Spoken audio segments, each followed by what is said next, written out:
Hi, everybody. This is Marlene with Miami Ghost Chronicles, Stories of the Supernatural. And I hope you enjoy this new show, whether you're viewing it on the internet or listening to a podcast version of the episode. I do want to thank you for being part of my audience. You can also find links to videos or podcasts on MiamiGhostChronicles.com, as well as where you can submit your story about any eerie experiences you've had, which I would love to hear about. Just go to the Submit Your Story tab. Please subscribe to our channel so that you receive notification of when we release a new show. And find us on Facebook, Twitter, and Instagram. This is where I usually live stream and where I give you a behind the scenes look at locations where new episodes are being filmed at. I also tell you about all the interesting guests that will be appearing soon on Stories of the Supernatural. I hope you enjoy the show, and I think you are all wonderful. Hi, everybody. This is Marlene with Miami Ghost Chronicles, Stories of the Supernatural. How is everybody doing today? Good, I hope. I'm doing great. I'm doing fantastic. Over here in South Florida, I'm still in spring, which means it's just hot, not as hot, but we're already starting to feel that summer heat coming in. But anyway, today I have a very special guest. This is a lady by the name of Deborah Halber. Now, she started out as a daily newspaper reporter, and then she went on and she became a freelance journalist since 2004. But she has written what I think is a fascinating nonfiction book titled The Skeleton Crew: How Amateur Sleuths Are Solving America's Coldest Cases. This book was issued back in 2014. Now, Deborah, she's a member of the American Society of Journalists and Authors, Mystery Writers of America, Sisters in Crime, the National Association of Science Writers, and PEN America. She lives near Boston in a house with a lot of former pets buried out back. I get that. Believe me, I get that. Now, I'm going to bring Deborah on, but let me give you a little bit of background as to what this book is about and why I think personally it's fascinating. This is basically a book that talks about the efforts that are being made into matching missing people with unidentified remains. And presently in America, upward of 40,000 people are dead and unaccounted for. Surprising what that number is, but yes, that's what it is. Now, these could be murder victims, suicides, accident victims, and somewhere along the line, they got separated from their names, from their identity, and they are being adopted by the bizarre online world of amateur sleuths.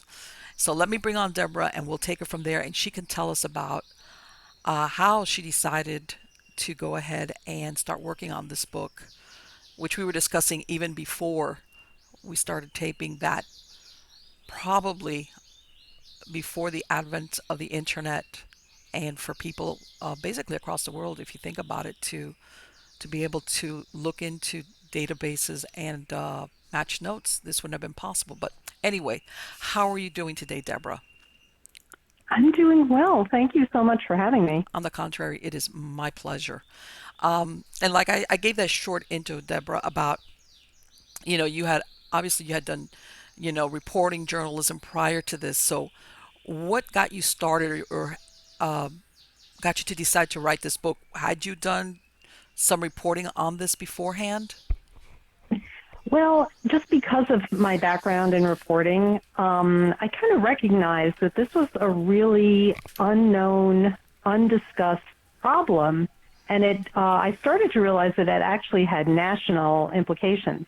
But how I really got into it was that in May 2010, I saw a photo in the Boston Globe of a woman who looked, like somebody I might have known, in my town or just seen around. And then I realized this was not a photograph, but it was a reconstruction of what this murder victim Oh, would have looked like. So it really just drew me in because I just couldn't imagine how this was a murder victim from 1974, and I just couldn't imagine how somebody could just not be identified for so Right. long. Yes. It's incredible.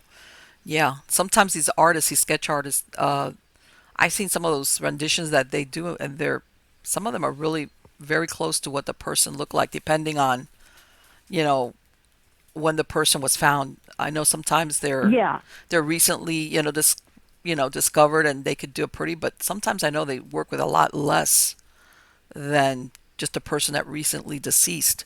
So, what happened after that? Did this pique your Well, interest? yeah, so this woman, this story that was in the paper, it was one of those stories that's kind of run every year, every 5 years, every Mm-hmm. 10 years, because it's a kind of a local legend. This woman was known as the Lady of the Dunes because she had been found in Provincetown along a kind of a deserted beach, which has these really spectacular, gorgeous dunes. But it has these little secret places amid the dunes, little um, it, uh, vegetation and Right. trees, and little places in the beach where you might not necessarily be walking, even if you're walking along the beach. So Mm-hmm. she had been found in one of these little secret areas along this beach. Even though it was a public beach in Provincetown, she had apparently been there for maybe as long as 2 weeks. And Okay. so she was found in this really horrific position. Her hands had been cut off at the wrist. Wow. Her skull had been bashed in with some sort of instrument that they wondered if could have been a shovel. Mm-hmm. Um, she was completely nude, but she was laying out on a beach blanket with a pair of Wrangler jeans just folded underneath her head as if she were sunbathing. Wow. And her toenails were, she just had like pink painted toenails. It was just mind-boggling to me. Again, that she had, been there so long. Actually, it was a girl walking her dog that kind of stumbled across the body, and the police, everybody swarmed in, but nobody had seen anything. And this is just such a cute little sleepy town with like an Right. artist colony. Mm-hmm. They just said that this murder was just so horrific, so brutal. It would be brutal anytime in any place, but just in this sleepy seaside town, this touristy, adorable place with these cute little shops, it Mm-hmm. was just particularly horrific to think about this happening there. Right. And obviously, I imagine she wasn't a person that was missing from that local area, so they had no Right. idea So who it no one was. seemed to know anything about her. And she was eventually buried, actually, just in the graveyard of a local church. Okay. She's still there. Her gravestone is still there. It's St. Peter's Church in Provincetown. Quintessential New England church with the white steeple and the green lawn.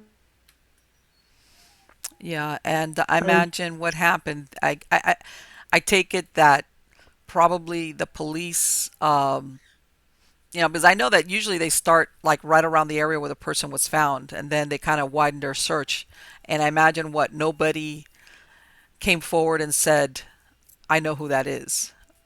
And I know what you're mentioning Exactly. about her being, let's say, having manicured toenails, which kind of makes you think, okay, this person at least at some point was well taken care of, because you think of people who do pedicures as, um, you know, Exactly. And she also had extensive dental work. And okay, if there you go. somebody had had this dental work done today, it would have cost tens of thousands of dollars. Okay, So this is right. not a marginal person. Yes, exactly, exactly. Which is so, and then I think the next thing is that you're thinking, okay, this person looks like they're somebody that belongs to a group of people, a family, and like nobody's put in a missing persons report for us to match up to. So I think sometimes that's, I think, what baffles police. Um, and from what you're saying, as of today, what they've never been able to identify who she is. That's true. She is still unidentified. Wow. She is just known as Lady of the Dunes, and there have been multiple exhumations and many theories about who she could be, but has never been identified. And do the police think that they removed her hands in order to avoid having her identified by fingerprints? That was one theory. Yes, it seemed almost like a mob-like mode of murder, Mm-hmm. in an effort to keep the person unidentified. So yes, her hands were never found. And even though, as I mentioned, she'd had extensive dental work, they shipped her the X-rays around to dentists all over the East Coast, and no one, ever stepped forward to say that they recognize that kind of work That kind as, of work. either theirs or somebody they might know. Wow. Very interesting. And then um, you said this was, and I know what you're talking about because I have some in my area that, like you said, even every year or every few years, they'll put a story about this person that was found, the remains, and they've never been identified. And they're always hoping that it's going to spark new interest and somebody's going to come forward and say something along those lines. Exactly. And but what happened? You started going into this field as far as, because I know that what you talk about in your book is that there's a lot of people that decide they're going to take on this task, uh, despite having very few clues on each. Exactly. So, yeah, so I just started Googling Lady of the Dunes, and Mm-hmm. then I realized pretty quickly that there were these whole websites of people like her. She just wasn't a unique case at all. There were whole websites of people you had who had never been identified, and they were. It was. It struck me as like a Facebook for the dead because there were photos. Some were digital reconstructions, some were artist portraits, some were just a pencil sketch, some were like dummies, made out of clay with like a wig stuck on their heads. But Mm-hmm. what they were all doing was the same thing. They were trying to indicate that these people were out there. They didn't have their names. They had been separated from their names in death. Right. And they were hoping that someone out there somewhere could help identify them. And you know what? A lot of people don't realize that, let's say, whenever they find one of these remains, whether it's a fresh dead person, these detectives have only X amount of time on the case before they have to put it, I guess, into what they call their cold case, files, Yes, because exactly. they're constantly getting other cases that they have to look at. So I imagine the work that they're doing is kind of where the regular detective says, I've exhausted any leads I have, and I have no place else to go with this, so I'm going to have to put this in the cold case file or whatever it is and hope that someday somebody comes forward with it. But at least they spend the time that the detective or the police department can no longer spend on that case. And like you said, considering there's thousands and thousands of them, I think a lot of people are surprised when they realize just how many people or remains are out there that are unidentified. Yes. Yes, exactly. There are the latest version of a website where anybody could actually go on to see exactly how many cases there are and look at their own hometowns to see what cases are ongoing. Is a website called NamUs, the Mm-hmm. National Missing and Unidentified Person System. But back when I was writing this, NamUs was just starting up. It actually maybe wasn't even live, wasn't really a thing then. But as you and I were talking about just a minute ago, there was a website called the Doe Network, as Mm-hmm. in Jane and John Doe. And people had really gone out of their way to try to, with the advent of the internet, it seemed to be the perfect time to try to put up all these people, all these images, and also to put up on the internet information about the missing. So, in the hope that somebody somewhere would be able to match, some of the missing people with some of these unidentified bodies. And that's what the Doe Network was all about. It was the first site that really did this seriously.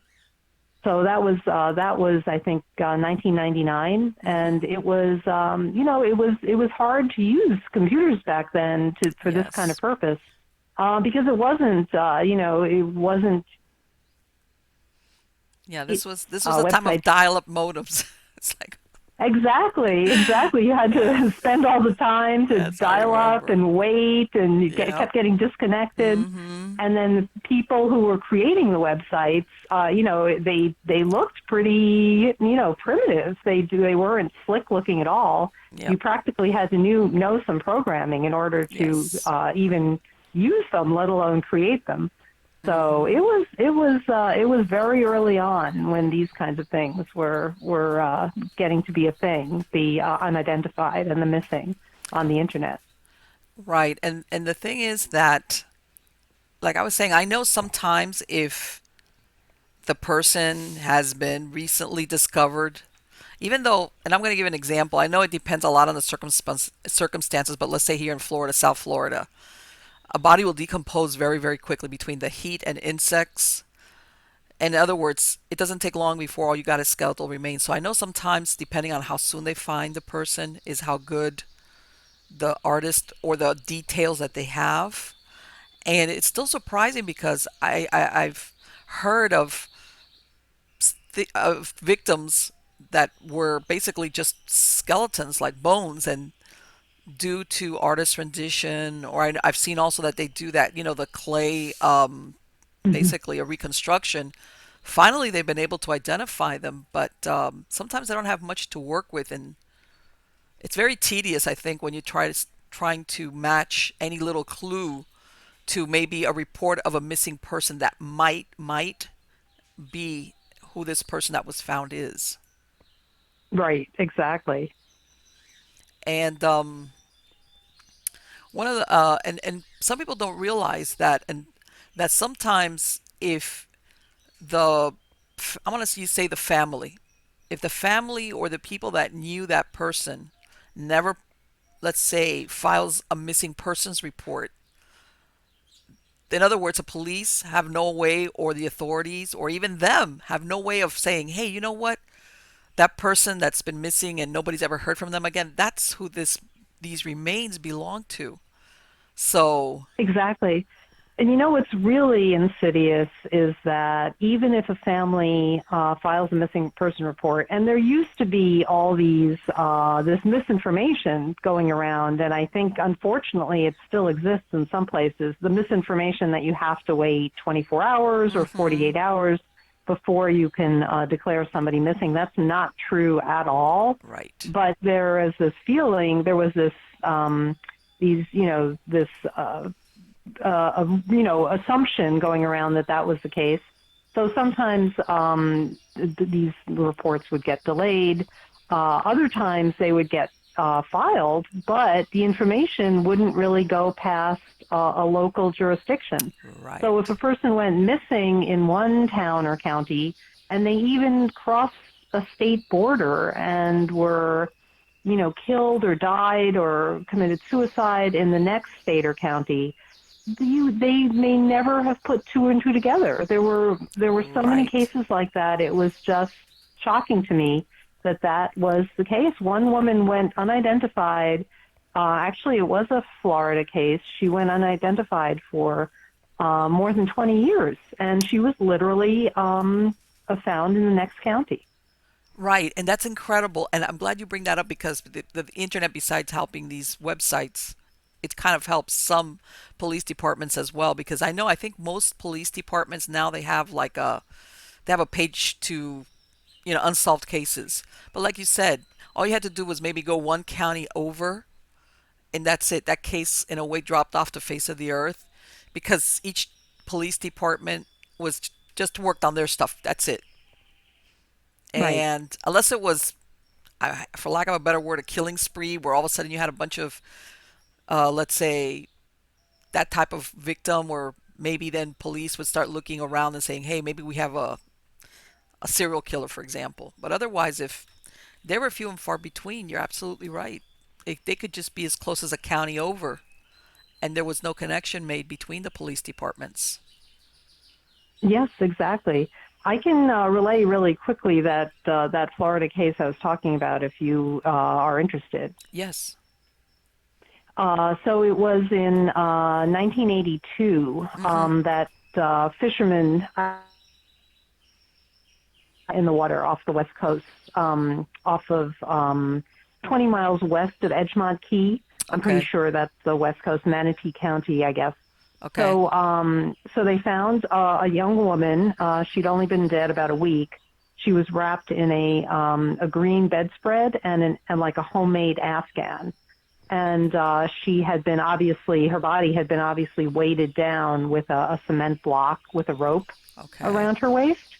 So yes, so she was recovered from the Gulf of Mexico. So, but she had no ID on her.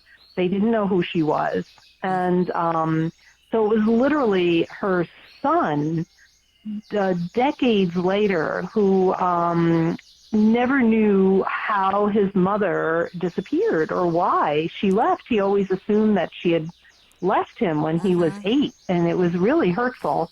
Um, but it turned out that he was looking through some of these websites, like the Doe Network, Okay. and he saw, um, a picture of this Afghan, this homemade Afghan that the body Wow. had been wrapped in, and he literally recognized it as something his grandmother would have made, something very similar.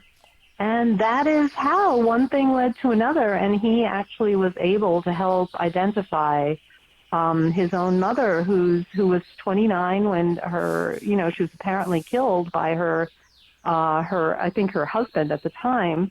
She worked as a cashier at Winn Dixie, and she just disappeared one day.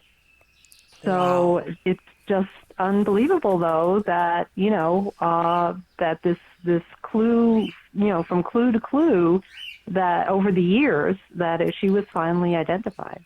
Exactly. That's incredible. That story about the Afghan thing. I bet that Yeah, killer never saw that coming. Let me ask you, by the way, was exactly. was the alleged killer still alive, or had he passed away? Because I know sometimes it's unfortunate, I'm but they just have. looking down. So they had questioned the was the husband or the boyfriend Mm-hmm. in 1982, but they couldn't make the charge stick. But after she was identified, so it was in April 2013, actually, so fairly recently, 31 years after this woman Amy Rose Hurst died, her husband was convicted of her murder, Great. first I hate to degree say it, murder. but good. It's better late than never. I know, incredible. But yeah, that's when you think of things like that. Um, and one of the reasons why I bring that up is, here I'm on the east coast of Florida, but there's a road called, well, there's US 41 and Alligator Alley, and both of those roads, which basically they go from east to west to the other coast of Florida. They cut basically through the Everglades. They had some points kind of gotten a little bit better, become a dumping ground for bodies, and that's Hmm. if they're found. And a lot of them have turned out to be unidentified for many, many years. And so as far as I know, there's still a lot of them that they still don't know who the person was at all, at all. Yes. Yeah. They're very, there are these areas in the country. There's also one in Texas that has become basically a dumping ground for murder victims. It's Hmm.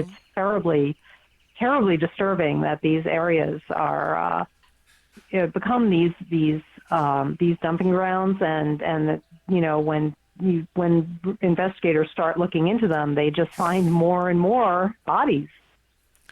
Well, it's become like a, I guess now it's not so much, but I think, that thing, no victim, no crime.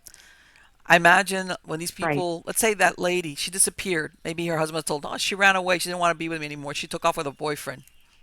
Nobody, Exactly. there was nobody to produce to say that he was lying, and Right. the police can only, do so much with it, or when you have what they call that stranger on stranger murder, where Mhm. basically there is no connection between the victim and the person that killed them.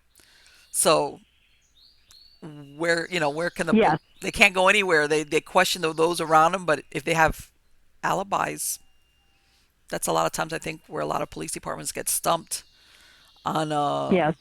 identifying, on matching. And I've even heard of some cases where they have apprehended a criminal. Somebody's committed various murders, and they themselves don't know how to identify their victims. In other words, in some cases, we're talking here multiple murders, of course, where they know they killed this person, or they'll lead the police department to where they buried a body, but they themselves don't know who it is that they killed.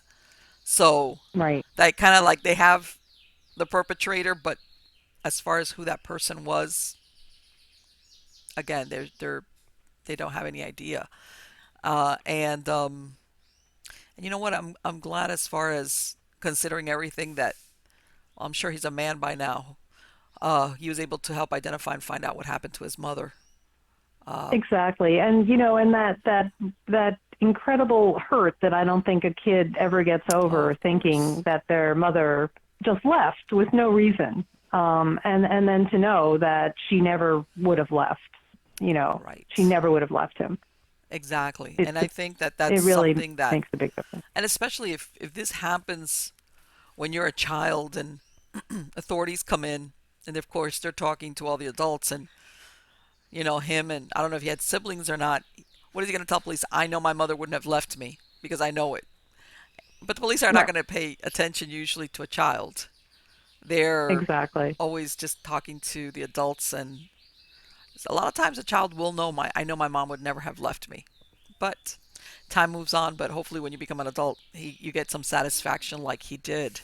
And also I wanted to mention, because a lot of times people don't realize that it doesn't even have to be a murder victim per se. Sometimes people, I heard of one where she got, here in Florida, because she got killed. She was crossing one of these real interstates, and she Mhm. got hit by a car or a truck, something, I can't. But she didn't have any identification on her, and they police find themselves in the same scenario. They kind of know what happened to the person, but they have no idea who it is. So it doesn't necessarily also Exactly. have to be a murder. It could just be somebody getting killed some way and no way of tracing who they are. And one thing I found when I was writing my book, and I went around the country talking to web sleuths and families of the missing, it's just an open wound that never heals when you have somebody who's missing from your family. You Hmm. just can never lay the whole thing to rest. You just hope just hope as long as you possibly can manage to hope that they are alive, no matter how much you realize that it's been too much time and the person is likely dead. Until Right. somebody actually makes the identification, you can't really believe it. So, Hmm. one thing people said to me over and over was that when a web sleuth did manage to contribute to an ID, that the family was just so grateful that they could actually finally put the person to rest and honor them in the way they needed to be honored, for their life. I think, yeah, I imagine that, like you said, that after X amount of time passes, the family kind of comes to the undesirable conclusion that more than likely this person has passed away. But I think being able to actually know and bring that person, and being able to bury them, or know, he or she is here and they're with us, and I know what happened to them. And that's, is otherwise I think the family always has that question mark, that a not knowing is, after a while, it's got to be very, very difficult. Right, exactly. And So it's just one aspect of this that I think people don't really think about, they could imagine that there are all these unidentified bodies around the country, and they're in morgues and they're in paupers' graves. But for every one of those bodies, there's so many people who want to know what happened to them. Yes. Yes. And I want to say, I mean, I know that sometimes, like in the case that you just described, where basically it was a woman that was living her life and she was murdered. But unfortunately, sometimes some people, uh, they have a lifestyle. They have family that love them, but they have a lifestyle which puts them at risk. And sometimes the family, I think they miss the point where something happened to them. In other words, they kind of come and go in their family's lives, but they're always around. And then one day they just stop coming back. And I think the family just does not know for sure, is did something really happen to that person, or they just decide that they're off somewhere living their life and just dropped all connections. And that makes it more difficult, I think, especially when this person, sometimes maybe their family's in one part of the country, but something ends up happening to them a little bit further off, maybe in another state or even across the country altogether. So, Exactly. and There was another, if you'd like to hear about it, there's oh, actually another yes, Florida case that was a very unlikely solution, but that did end up getting resolved. There was a family living in Miami Lakes in 1980, and the family had adopted a girl who I think she was maybe 14 or 15 at the time of when they'd adopted her. Not a formal adoption, but they'd right. taken her in, and she was living with them in a really nice community. Miami Lakes was pretty beautiful Mm-hmm. then, and I think Don Shula's first steakhouse Yeah, was out there in that exactly. community. And so the girl's name was Jean Marie Stewart, and she had come back from a party one night. A friend of the family, I think, gave her a ride home. He stopped to pick up some cigarettes, and when he went back out to the car, Jean Marie was gone. She was just gone, and her purse and her shoes were still in the car, but she was just had just completely disappeared off the face of the earth. And no one knew what had happened to her. Again, just an incredible amount of time went by. Web sleuths, worked on this case. The police just claimed that she had run away, but it was just seemed very unlikely. She was about to travel home. She had a plane ticket to travel home.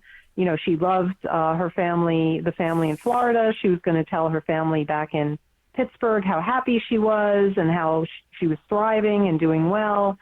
And so it seemed just so unlikely that she would have just run away.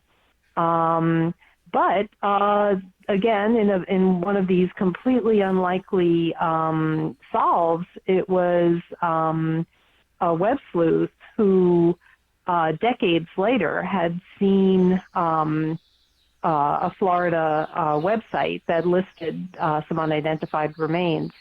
And this woman noticed that the remains, like Jean Marie, it was just a skull, but she noticed that there was an overbite.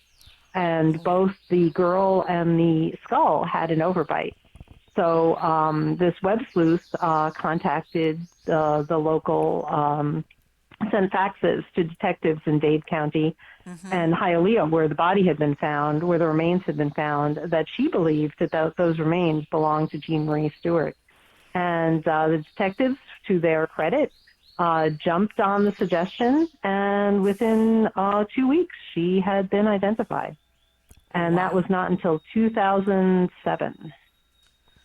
And did they ever have any leads on who killed her or what happened? Uh, I don't believe so. I Wow. don't think.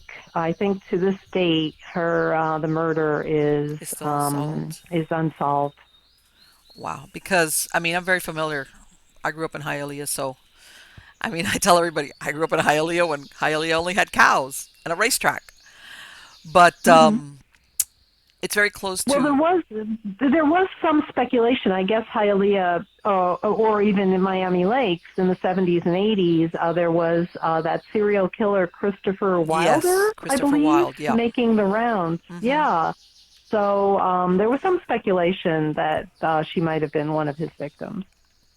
Right. Yeah, because Hialeah, Miami Lakes is like a newer. It's newer in the sense of it's like it was established and developed very, like you said, a very nice community west of Hialeah, and it's much newer. But um, it almost seems like yeah, if they dumped her in Hialeah, it was an adjacent. I had never heard of that. And well, at the very least, I mean, trying to put at least they found her, or that they, in other words, that they were able to match who she was to the remains that were there. And Yeah. luckily, now we have DNA to match. But back before that was, you know, sometimes, if you've got skeletal remains, there's no fingerprints. And if the person, like you said, that same victim who had very expensive work on her teeth, and still they can't find it, that's no guarantee either. So if it's an older case, sometimes unless they happened, whoever, they took some type of sample of DNA, but there's a lot of times that wasn't done. That's incredible. As far as Right. And go ahead. I think there people also don't realize that you could certainly try to get a DNA sample from remains, but if there's no DNA anywhere on record with the person's name, I Mm-hmm. mean, hardly anybody, especially before the advent of all the Ancestry.com and all those genealogy websites, people didn't used to collect their DNA or analyze Right. their DNA or make their DNA public. Yep. So there was really nothing to compare it to, unless perhaps the person had been in prison. I think there were some of records of fingerprints of convicted criminals, Right. but very little DNA kind of floating around there. It's not magic like on Mm-mm. CSI, where if you No. have DNA, you know who the person is. Well, I think, and I'm not sure, but I believe there's even, it's a very slow process where even uploading DNA, let's say from convicted felons, they try to put them into the system in case there's a match for another crime. And even that, I believe it's a really slow process. It's not like they push a button Exactly. and it's done. Um, Exactly. there's always an urgent case that's got to be taken care of. So these things that are it takes sometimes years from what I understand. And one of the things that a lot of these people that work on these websites, they're not getting paid anything as far as I know for that, right, Deborah? That's true. They are not getting paid at all. In fact, a lot of them have day jobs, and this Mm-hmm. is basically like a sort of a hobby for them, you might say. They Right. work all day, and then they come home and they're on their computers all night. And not only are they not getting paid, sometimes they don't even get the credit, even when they Right. propose an ID to law enforcement. Law enforcement isn't really eager Of to point course not. out that an Of ordinary course not. citizen has solved a case that they've been had sitting in their filing cabinet Yeah, for exactly. decades. Yeah, they don't. So it's terribly unfortunate, but many of these people don't even get just a simple thank you. You know what? I can see that happening where, yeah, I guess it also depends on the police chief or whoever's running the place. But I can imagine some of them don't want it out. Like, hey, if it wasn't for the fact that these people were looking at it, this case would have remained cold if we were the ones sitting on it. So they don't want to lose face, for lack of a better word. But ultimately, and Exactly. I guess part of it is, like I said, I understand that these police force have X amount of, let's say, detectives, and continuously, I guess, depending also on how big it is, how how dense the population is where they're working, they constantly are getting new cases. And then after a while, they have no choice sometimes but to let that case go and just sit there. And I Yes, think that's where yes. these I don't want volunteers to. take it up. Right. I don't want to give the impression that that it's these are always a matter of law enforcement falling down on the job, but the fact of the matter is, law enforcement is not really meant. It's not maybe meant to, but it's not really designed to help find missing people. This is not what Mm-mm. they do well, because these kinds of cases take a lot of time, a lot of detail. You really have to follow up a lot of pointless leads that don't go anywhere, go on wild goose chases. And Yes. when there's the latest murder, they don't have time to do all that. Yeah. So it's a situation. It's completely unfair that these people should have to remain unidentified for so long. On the other hand, who are the people to do it? And that's why the web sleuths managed to have so much success in relation to law enforcement. And you know what? I think a lot of people also underestimate that there's a lot of people out there that sometimes do know something, but they just don't want to get involved, especially when the investigation's fresh, I guess is what I'm saying. Either, Right. let's say, what if this person is their neighbor or lives in their same town and they're thinking, you know what? If I talk to the police, I'm going to get right in the middle of this and I'm the one that's living here. What am I going to say? Yeah, I saw so and so drag something out in their car and put it in the trunk at 3 a.m. Yeah, this is just an example, of course. And there's a lot of people out Right. there that they just think, I'm going to be, what if this person is then not arrested? I'm going to be the one stuck here having to deal with a killer. And sometimes things change, especially as years go by. Because I've seen some witnesses that, especially, how they have these programs now with these cold cases where they question against some of the witnesses and then they start talking about things that back when the something happened, Mhm. they just kept quiet about it. Yes. And Yeah. a lot of people think, well, how could you do that? It all depends on a lot of circumstances, I think. I think some people, I just, at the end of the day, they're scared. They're scared. What if you live right next to this person?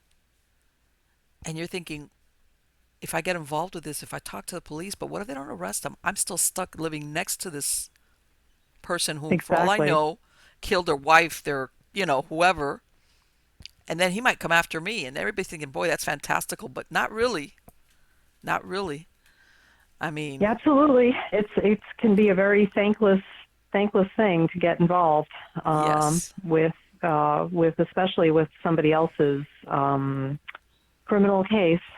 It really can open up a can of worms, unfortunately. Right. And I think the other side of this, and I've heard of this, and sometimes, and again, this all depends. It depends on the police department. It depends on the individual detectives that are handling the case. I've heard of some cases where tips have been given to the police and they've never followed up on them when it was fresh. Okay, for some Right. reason they dropped the ball, and later on maybe somebody comes along, whether it's another detective or in this case you get somebody on one of these sites that looks at certain information that's available, and they kind of think, wow, that kind of like, this is, why didn't they follow up on this, or why didn't they match this up? That happens. That happens. Human error, Absolutely. or, I mean, it could be a million things. It could be a million things. And I'm going to give another for instance. Let's say if uh, the victim, or in this case, it remains, depends on which way you want to work. Are we looking at somebody that's missing versus somebody that's remains? If this person was maybe involved in some type of risky lifestyle, as in a prostitute, male or female, it's almost like everybody thinks, God, it could have been anybody. Who was it that killed them? Or if they identify sometimes maybe the remains, that they think based on certain things that this might have been. And I'm gonna give you an example. This is a cold case that has never been solved down here in the Florida Keys, and I want to say, I think they call her Little Miss Valentine. I'm not sure. I think it was because she was found on Valentine's Day, and she was found in one of the Florida Keys. And when was it? I want to say it was in the 80s or 90s. It's been a lot of years. And basically what happened was a lot of people saw this young girl. She looked to be like a teenage girl hitchhiking into Key West. And then a couple of people saw her coming back out. And eventually she was found like in a lot of these keys have like campgrounds in them. And Hmm. apparently they found her in one of these stretches very similar to what you were describing about that other victim being found on a beach where yeah, there's a lot of people around there, but at the same time, they kind of dumped in this area where people normally don't go, kind of risky. Anyway, Hmm. she was found. She had been strangled. I want to say with her, um, either with her bra or swimsuit top, something like that. And they looked at her, some of the stuff that like she had certain boots, like so they were thinking that she had maybe come from a northern state and had hitchhiked into Florida and had gone down into the Florida Keys. Bottom Hmm. line, till this day, they have a really very accurate picture of her. She hasn't been identified, despite the Hmm. fact that a bunch of people saw her hitchhiking in, hitchhiking out. She was Hmm. placed, dumped in one of these campgrounds off one of the keys, which, by the way, all these keys are pretty small when it comes to the parks that actually have campgrounds. Um, so far, nobody is. They determined, I think, that I think she had one child, but she was still very young.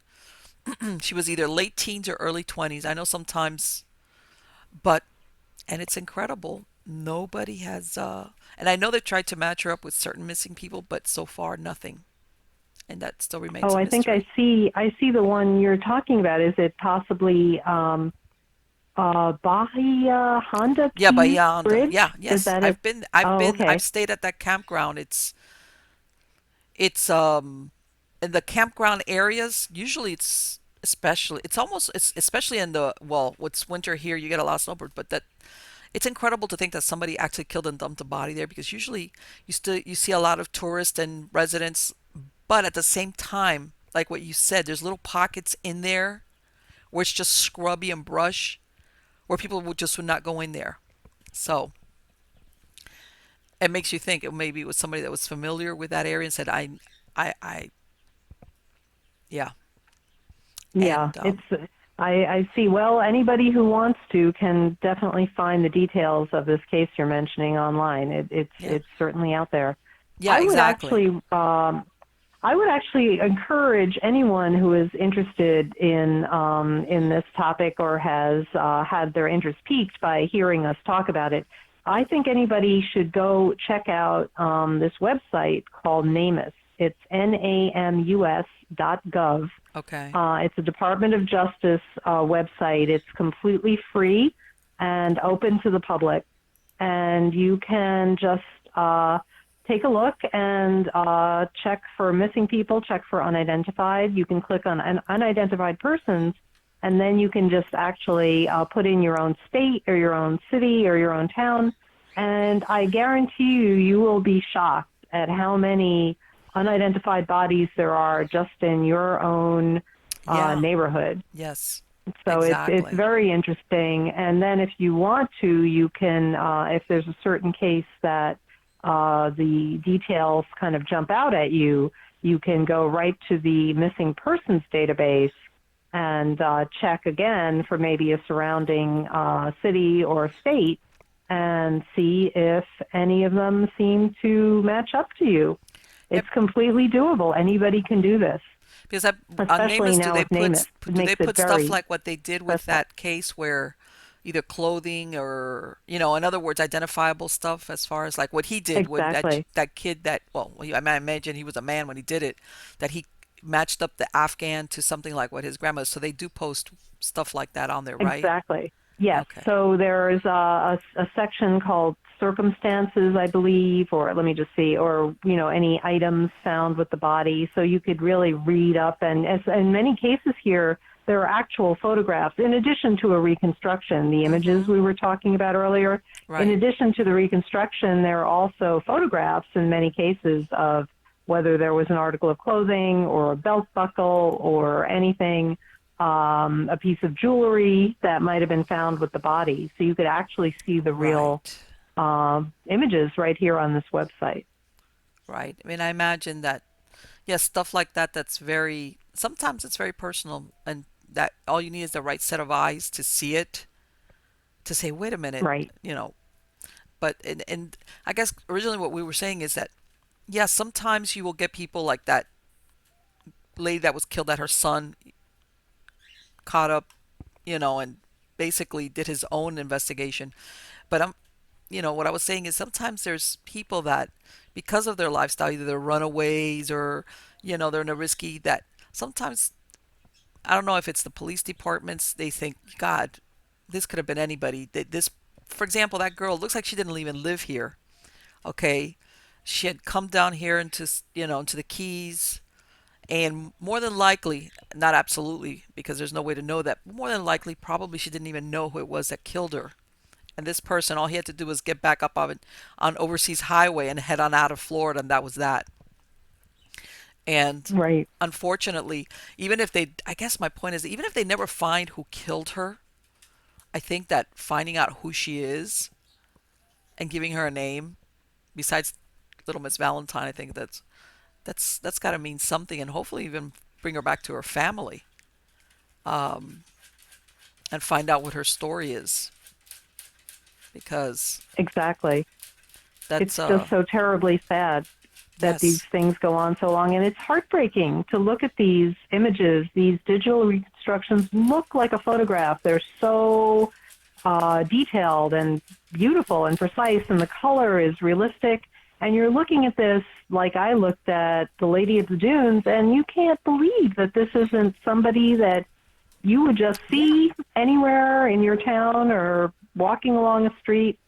And then the more you read about it, and you realize this person's been dead for 39 years, yeah, and it's like what a pity that this is going on for so long. right. And also contrary, and I want to call this the CSI effect. Contrary to what people see in Hollywood land TV shows, there's a lot of murders or things that happen to people that never get solved, as in immediately.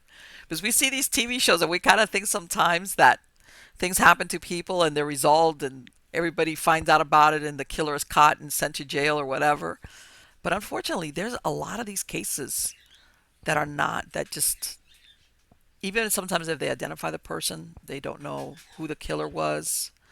Um, I think that number that you mentioned, 40,000, to me, that's incredible. That so many people could be out Yeah, there unidentified. And this is the thing, that sometimes you're hoping, well, if I identify this person, this could lead me to who killed him or her. But without a name, I'm thinking, it's like, okay, where do we go with this? Unless there's some other type of exactly. evidence. For example, that case that you mentioned, that once they knew who she was, the lady with, I'm going to call the lady with the Afghan, okay, well, now that we have a name, wait a minute, who was around her husband? That now they're looking at who are the suspects, who are the people that wanted to do away with her. But without a name, it's like That's right. they have no place to go with it. And I know that I believe also that some that eventually these bodies, I know, I think sometimes the medical examiners, even now, they take all this all the information, and I imagine they probably take a DNA sample, but I believe now they even cremate the remains. They don't bury them anymore like they used to once upon a time. I guess for the sake of cost and space. Hmm. I believe that once they store the body for X amount of time and nobody comes forward to either identify or claim them, they just cremate them. And I think, Well, it really varies. It varies from jurisdiction to jurisdiction. Some of them, did collect DNA samples before cremating. Others will only bury, in an unidentified grave, just because, just for the reasons we were talking about, that they want to hold out the hope that if mm-hmm, somebody comes forward, that the person can still be identified. Unfortunately, with cremation, all your clues are literally Right, right, going up in right. smoke. Exactly. That there goes. Now let me ask something, Deborah. I mean, we look at this, but to me, part of also what's frightening is that you think, okay, well, yeah, there's victims here, like that girl, like, let's say you get struck down, it was an accident, you get killed. But when you look at somebody that obviously they were a victim of a murder, they were killed, you're thinking to yourself, how many killers are out there that, True. I mean, not everybody's going to be a multiple killer. You see what I'm saying? Not everybody, how many bodies, could you attribute to one person? I mean, to me, that's where this goes. Like, if you lead it, it's like, okay, somebody had to have killed this person. Maybe he killed a couple, or was his only one, but still, and I don't know, personally, to me, that's like, when you start thinking about killing another human being, to me, that's, and in some cases, not that it excuses, sometimes, like I said, you will have a murder that's a result of passion, revenge, hatred. In other words, there's a personal connection between the victim and the person that killed them. But then I'm thinking to myself, these people that kill perfect strangers, they don't know them. They don't have anything against them. There's no passion, revenge, hatred, all those emotions that people sometimes use as defenses for committing murder. There's none of that. And they still can go ahead and kill another person and then take them and dump them like they're a piece of trash, either, on a Exactly. roadside or some place. Because I mean, I've even heard sometimes that those landscaping crews where they cut the grass on the highways, on those swales and things. Every once in a while, they come Mhm. across skeletal remains. Like, in other words, somebody just chucked this person out of a moving whatever truck, car, and if it's one of these kind of lonely highways that nobody really stops, nobody discovers them Right. sometimes for quite a while. Exactly. Yes, and many there were for a time, and maybe still there were murderers who were truck drivers, and they would Yes. go across the whole country and dump a victim 10 states away from where they started out. So it made it very difficult. Right, which I was going to get to ask you because I had heard about that as well, that they suspected that, and obviously not all, but that some of these were, um, especially I think when if they ever were able to identify the victim, and they would find that this person was discovered really, really, really far away from where they originally lived at. So the conclusion was that at some point, there was some that were using the being a trucker as a good way to uh, take that, exactly like what you said at the beginning. Sometimes you go over a couple of counties. Well, what happens when you go to another state and you pick up the person in one state, but you actually dump their bodies a few states over? Exactly. So it's, to me, it's like, okay, besides the obvious of wanting to know or get some type of justice for the victim, it's like, okay, so who did this to this person? And what I said, contrary to the CSI programs, not everything ends up being tied up in a neat bow where, victims get identified and they get justice and the killer, the perpetrator, is arrested. It's very sad to think of Right. that. But it's a reality out there. That's why I think that work of some of these people that are on these different sites, like what you were saying, that do it for no charge, basically expending their own time, it's invaluable. Right. It's invaluable. And you know the and sometimes and I think also that, especially to me, and I think to most people, is also when you're talking about children that have gone missing, or teenagers, because as far as I'm concerned, even though a lot of people don't think about it, but you know, children are considered children until they're 18 years old and even younger. You get a lot of children that sometimes go missing. And I know that sometimes they're They're also part of these databases, I imagine, right? Yes, actually, children have a more specific group that looks out for them called I think NECMEC is the shortening. It's the National Center for Missing and Exploited Children. Oh, okay, yes, So I've heard of them. they concentrate specifically on missing children. Right.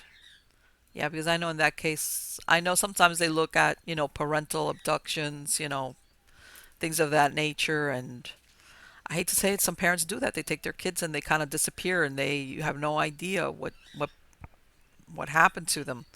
Uh, it's a very Exactly. yeah, it's a very I did one time I visited Kentucky back in October of last year, and I went to the surrounding areas.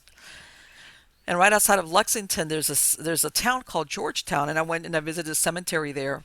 It was one of these older cemeteries pre-Civil War. Later on, I found out, I didn't realize it when I was there, that it had a mystery attached along those lines, which was this girl that they eventually they identified her, but she was known as Tent Girl. And I could kick myself because when I was there, I didn't know about it. And it's along the same lines. She was I think it was in the 60s they found her body dumped along the highway that was there in that area. And she got that name because she had been wrapped in a piece of canvas when they found her. And she eventually, the people, the town, they buried her, and they just called her Tent Girl. They paid for the burial and the headstone. And like you said, every few years, I think they would do a story about the circumstances of her being found, and just hoping that at some point somebody could come forward. And I can't remember right now. I know, what am I talking about? I believe it was somebody from one of these Yes, yes. sites. Actually, I go into a lot of Oh, you detail do? in Tent Girl. I do. Oh, Yes, I okay. tell the entire story and tell the story, the fascinating story of the young man Yes. who got obsessed with her case and did eventually let me solve know it. If there's anything else I can do for you. Absolutely. Deborah, Um, thank you so much. It has been wonderful to have you. And I've got a link to your website on the credits of the show. But if you want to go ahead and give out your website for any of the podcast listeners, so if they want to, yes, they can you visit your can website. find everything about me at www.deborahhalber.com, DeborahHalber. So thank you so much for having me. It's been a really fascinating conversation. Likewise, take care. Bye bye. Okay, take care. So, guys, what did you think? Really interesting, huh? Well, you know what? A lot of people don't realize what she mentioned, just how many people are out there or remains that are unidentified. In other words, you've got a list of, missing persons report that go into all these different police departments. Now, luckily with the internet, and I'm not going to say all the times, they're able to cross reference other jurisdictions or other parts of the country. As far as if you know where to look, you've got missing persons report, and then on the other side, you have a bunch of unidentified remains. And not all of them are murder victims. Some of them are like what I said, that girl that she got killed on the I-4. As a matter of fact, I did a show on her, part of the show, which was about the remains that end up in the paupers' graves. How the medical examiners they have their own cemetery to basically, after a while, they I know there's a certain amount of time that they wait, hoping that they're going to find somebody that knows this person. For example, that girl, it was obvious how she got killed. She was running across I-4, Interstate 4. This is a super busy highway here in Florida. She got killed by an automobile. She had no identification.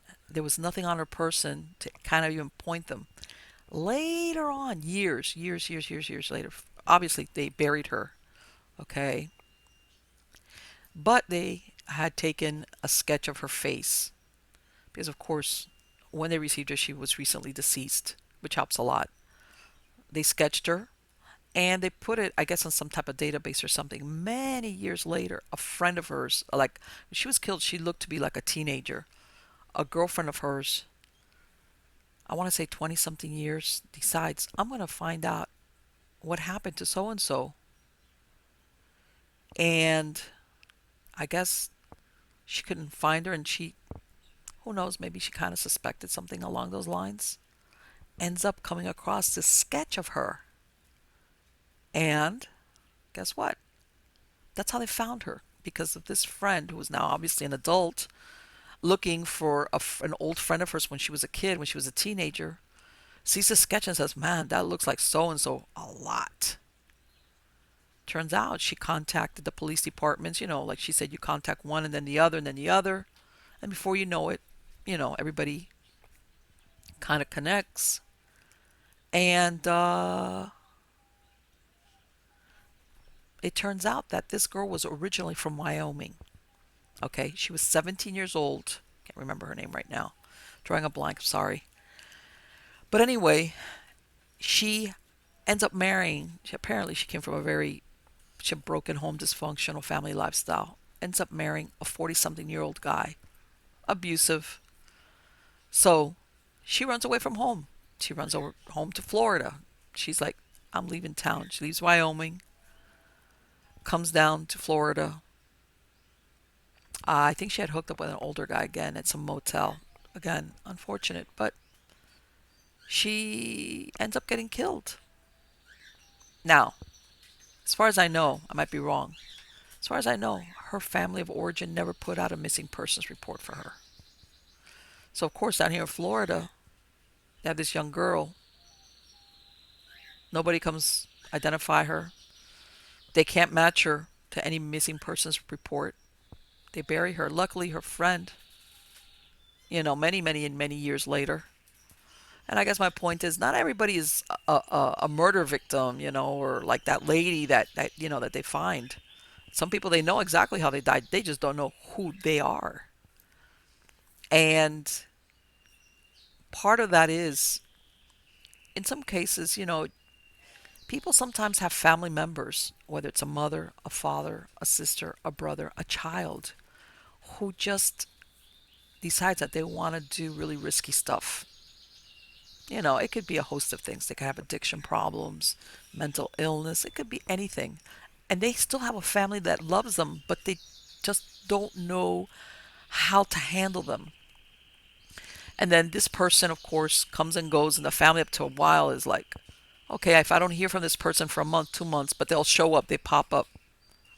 But one day they stopped coming around, they disappear. And even if that family always wonders, sometimes they put out a missing persons report.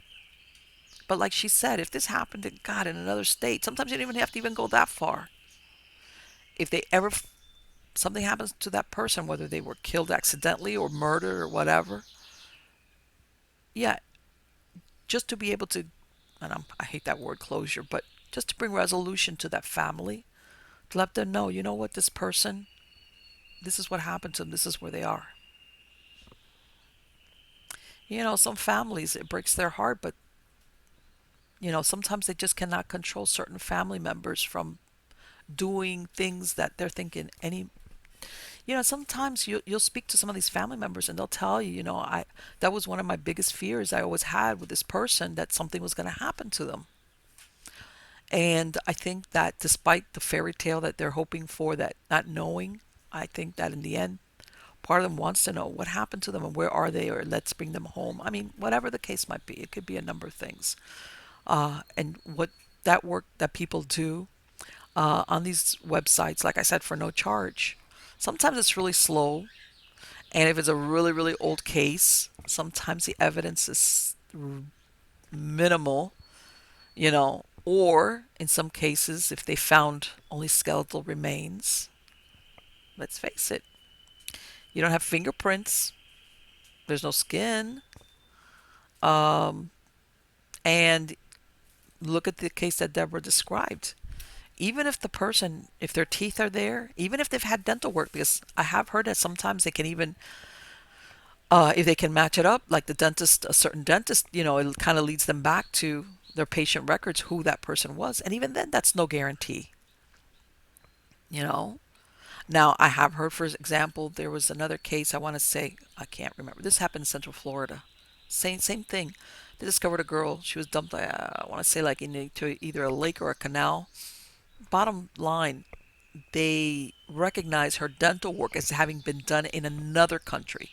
I mean, it kind of points to another country, as in, again, this person, from what I understand, has never been identified, but sometimes dental work helps in that direction as well.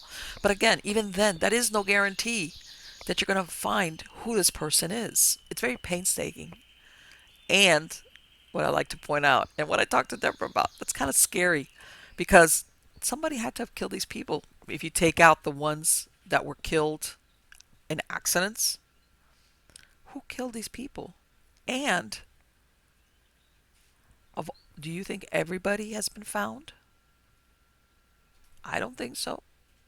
I can tell you right now, just in South Florida alone, like I was saying, that US 41 Alligator Alley, that it got this reputation for being body dump central.